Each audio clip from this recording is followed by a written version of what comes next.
2015 का ये प्रॉब्लम है। इस प्रॉब्लम में दे रखा है कि the figures below depict two situations in which two infinitely long static line charges of constant positive line charge density lambda are kept parallel to each other. In their resulting electric field, point charges q and minus q are kept in equilibrium between them.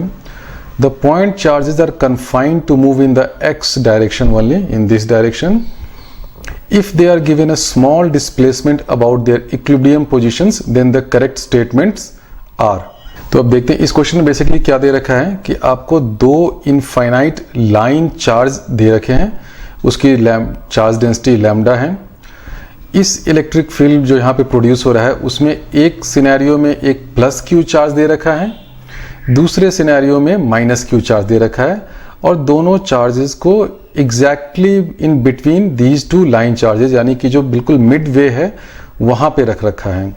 Obviously जब mid way रखेगा तो ये क्या equilibrium position होगा, क्योंकि यहाँ से भी जो ये भी लैम्डा चार्ज है, ये भी लैम्डा चार्ज है, दोनों का जो इलेक्ट्रिक फील्ड है वो इस केस में भी और इस केस में भी बैलेंस आउट कर जाएगा, यानी कि यहाँ पे कोई मोशन नहीं होगा जब ये इक्विलिब्रियम पोजीशन में मिड पॉइंट पे रहेगा। यहाँ पे प्लस क्यू चार्ज है, यहाँ पे माइनस क्यू चार्ज है। उसके बाद ये क्या दे रखा है कि जो भी मोशन अब होगा ये एक्स डायरेक्शन में होगा, यानी कि ऊपर नीचे इस चार्ज को जाना अलाउड नहीं है। अब दे रखा है कि इक्विलिब्रियम पोजीशन पे जब ये दोनों चार्ज हैं, दोनों प्लस क्यू चार्ज को भी हल्का सा डिस्टर्ब किया गया है और माइनस क्यू चार्ज को भी हल्का सा डिस्टर्ब किया गया है। तो ये आसान सा ही क्वेश्चन है। देखिए ये lambda charge positive charge density है, इसके कारण इलेक्ट्रिक फील्ड क्या होता है वो हम लोग उसका फॉर्मूला भी अगर आप यूज़ करें तो E = λ/2πε0r होता है। अब पहले हम लोग देखते हैं प्लस क्यू वाले चार्ज में क्या होगा। प्लस क्यू वाले चार्ज में ये लैम्डा है, इसके कारण इलेक्ट्रिक फील्ड इधर की ओर लगेगा और इस लैम्डा के कारण इधर लगेगा, यानी कि दोनों का जो इलेक्ट्रिक फील्ड एक का ऐसे होगा इस डायरेक्शन में इसके कारण और इसके कारण ऐसे होगा, दोनों इक्वल है इसलिए इक्वल लेंथ ही बनाए। तो जब ये इक्विलिब्रियम पोजीशन में जब मिड पॉइंट पे रहेगा तो दोनों फोर्स बैलेंस आउट कर जाएगा। अब देखते हैं कि सपोज इसको थोड़ा सा मैं इधर की ओर डिस्टर्ब कर देता हूँ टुवर्ड्स राइट। अगर ये थोड़ा सा टुवर्ड्स राइट जब ये आएगा तो क्या होगा, ये इधर राइट वाले जो लाइन चार्ज है इससे ये क्लोज हो जाएगा। क्लोज हो जाएगा इसका मतलब क्या है, इस r जो है वो distance from this line charge वो डिक्रीज करेगा। तो जैसे ही ये इसके क्लोज आएगा इसका जो इलेक्ट्रिक फील्ड है, जो इलेक्ट्रिक फोर्स है वो कुछ ज़्यादा हो जाएगा। सिंपल सी बात है, क्योंकि कूलम्स लॉ भी क्या कहता है कि अगर आप किसी भी चार्ज सोर्स के क्लोज जाएंगे तो आपका इलेक्ट्रिक फील्ड आपको ज़्यादा फील्ड होगा, ज़्यादा आपको फोर्स लगेगा। तो ये वाला जो लैम्डा चार्ज डेंसिटी है इसके कारण जो इलेक्ट्रिक फोर्स इस प्लस क्यू पे लगेगा वो कुछ ज़्यादा हो जाएगा थोड़ा सा, इसलिए मैं इसको ऐसा लंबा लाइन बना देता हूँ। और ये भी इसको रिपेल करेगा। क्यों रिपेल करेगा, क्योंकि ये भी पॉजिटिव है, ये भी पॉजिटिव है।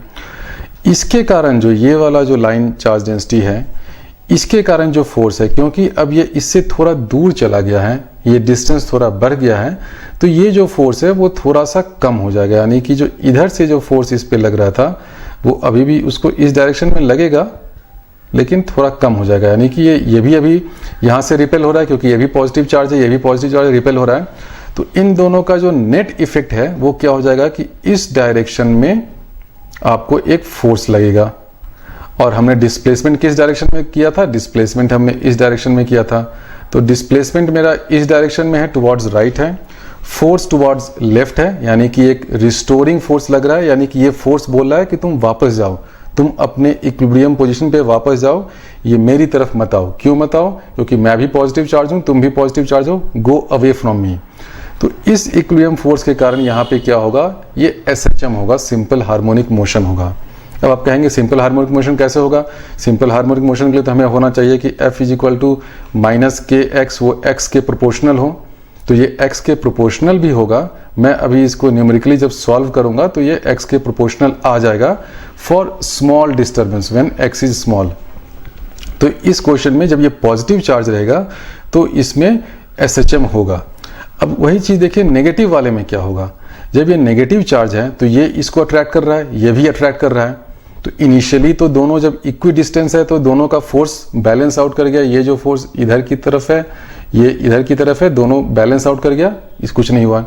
अब अगर मैं इसको राइट की तरफ थोड़ा सा डिस्प्लेस कर दूं इस डायरेक्शन में, तो जैसे ही आप इसको डिस्प्लेस करेंगे इस डायरेक्शन में, तो ये क्या है, ये वाला जो इसके कारण जो फोर्स है वो थोड़ा बढ़ जाएगा। क्यों बढ़ेगा? क्योंकि ये राइट वाला जो लाइन चार्ज डेंसिटी है उसके क्लोज गया, यानी कि इसका फोर्स ज़्यादा हो गया। लेफ्ट वाला जो है उससे ये थोड़ा दूर गया, यानी कि इसके कारण जो फोर्स है वो थोड़ा सा कम हो गया। तो अब इस पे नेट इफेक्टिव फोर्स किस डायरेक्शन में लग रहा है? राइट डायरेक्शन में ही लग रहा है।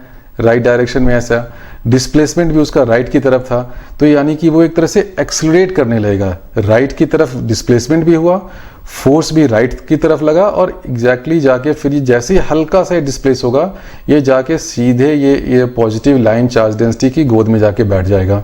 क्यों बैठेगा? क्योंकि ये माइनस चार्ज है। ये तो शुरू से इसको अट्रैक्ट कर ही रहा था। इनिशियली इक्विलिब्रियम पोजीशन में ये इसकी तरफ इसलिए नहीं आ रहा था क्योंकि दोनों इक्वी डिस्टेंट थे, ये भी उसको उतने ही फोर्स से बैलेंस कर रहा था।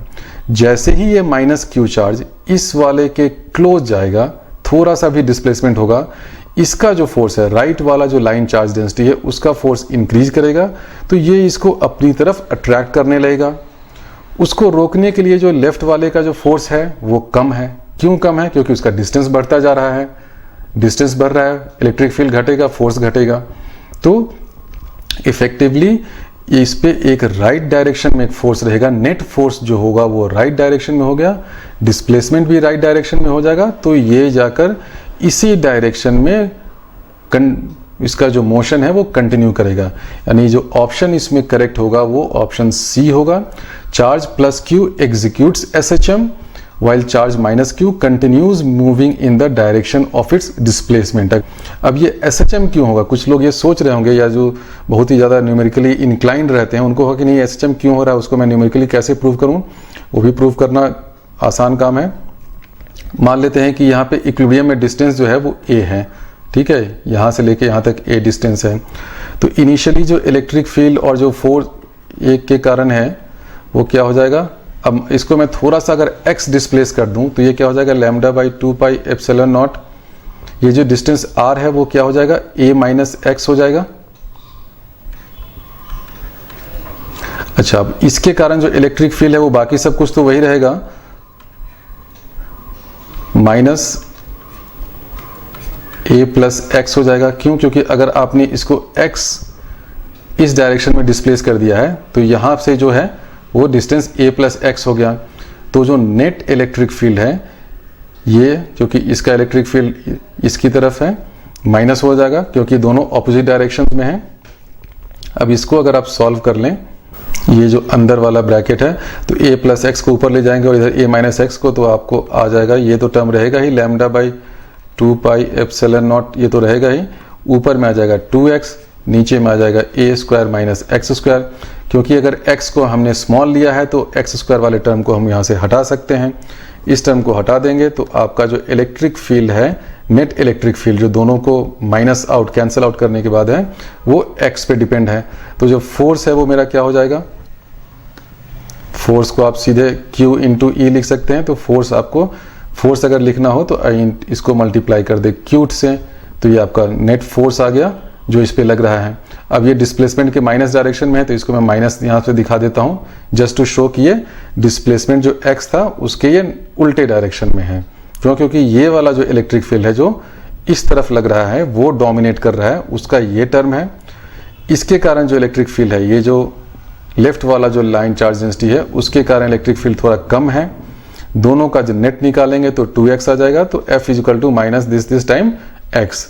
अगर आपको किसी नेक्स्ट ईयर IIT में कभी ये भी पूछ दे कि इसका जो ओमेगा है या जो एंगुलर फ्रीक्वेंसी है वो निकालें, तो वो भी आसान है क्योंकि हमने F is equal to minus KX के टर्म्स में इसको लिख दिया है। हमने इसको F is equal to minus KX के टर्म्स में लिख दिया है। तो यहाँ पे F is equal to minus K, जहाँ पे K की ये वैल्यू है तो नेचुरल फ्रीक्वेंसी जो ओमेगा होती है is equal to root under K by M हो जाएगी, where k is equal to this thing lambda into q into 2, ये 2 और 2 कैंसिल हो जाएगा, divide by pi epsilon not a square, where a is the equilibrium distance of the charge from any of the line charges। तो ये जो है plus q जो होगा उसका SHM होगा, माइनस q जो है वो अपने मोशन में कंटिन्यू करता रहेगा। तो इसमें ऑप्शन सी करेक्ट है।